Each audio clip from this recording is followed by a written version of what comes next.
Mijn vraag typt door het leven van Notitia klaar. Nederland zegt, wij beschermen jullie, maar men wil precies weten in welke opzichten beschermt Nederland ons met boten, met hulp. Wat precies kan Nederland en kunnen we verwachten van Nederland? Specifiek. Nou, wij hebben hier natuurlijk in het Caribisch deel van het Koninkrijk hebben wij militaire capaciteit. We hebben 2 schepen. We hebben ons stationsschip, Zijn Majesteit Groningen hier op dit moment. We hebben een bevoorradingsschip, Pelikaan. Vandaag ben ik ook op de marinierskazerne geweest. We hebben hier mariniers, we hebben de Koninklijke Marechaussee, er is de kustwacht. We hebben op Curaçao ook een detachement van de landmacht zitten. Dus we hebben verschillende militaire capaciteiten. We hebben natuurlijk ook detectiecapaciteit.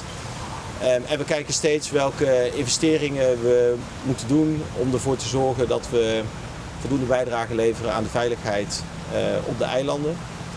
We investeren bijvoorbeeld ook in meer luchtverdedigingscapaciteiten, in radarcapaciteit. We nemen daar natuurlijk ook de meest moderne ontwikkelingen mee als het gaat om drones, zowel in de lucht als op zee. Dus ook als we kijken naar de investeringen die we doen, kijken we ook steeds naar wat is er nodig op de eilanden. Waarbij we ook kijken naar wat zijn nou reële scenario's. En daarbij houden we natuurlijk ook rekening met het feit dat er op dit moment dat er geen dreiging is vanuit Venezuela richting de eilanden. Dat zien we zowel in wat er over gezegd wordt als in hoe Venezuela met zijn militaire capaciteiten omgaat. Dus dat zijn allemaal dingen waar we rekening mee houden. Wij zijn verantwoordelijk voor de veiligheid op alle 3 de Nederwindse eilanden, dus dat geldt voor alle eilanden.